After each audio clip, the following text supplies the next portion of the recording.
অনেকে অনেকের দেওয়া কষ্ট সহ্য করতে না পেরে আত্মহত্যা করে। মনে রাখবেন, জীবনটা আপনাকে আল্লাহ দিয়েছেন, এটা আমানত। আপনার শরীরে যা কিছু আছে সব আল্লাহর দেওয়া আমানত। আপনি আমি কেউ মালিক নই। সুবহানাল্লাহ বলেন না। মোবাইলের মালিক আমি, চাইলে ভেঙে ফেলতে পারবো, কিন্তু হাতের মালিক আপনি আমি নন। সেজন্য কেউ হাত কাটলে কবিরা গুনাহ, শরীরকে আঘাত দিলে কবিরা গুনাহ।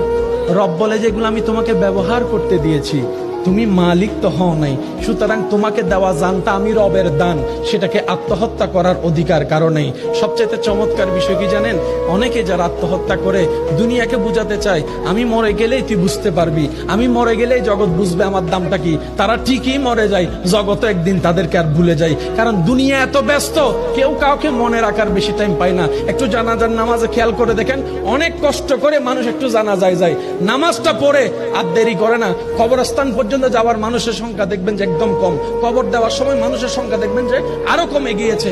মানুষের ব্যস্ততা এমন, আজকে যেরকম আপনার আমার অন্য কারোর জন্য টাইম নেই, একদিন ওদের হবে আমাদের জন্য কারো টাইম থাকবে না। সেজন্য মনে রাখবেন, পৃথিবীর যতই আপন হোক, যতই কাছের হোক, যতই রক্তের হোক, যতই ভালোবাসার হোক, কেউ কারো আপন না, কেউ কারো আপন না। দিন শেষে বাস্তবতা মেনে নেওয়াটাই বুদ্ধিমানের কাজ। কথা বলেন ঠিক কিনা?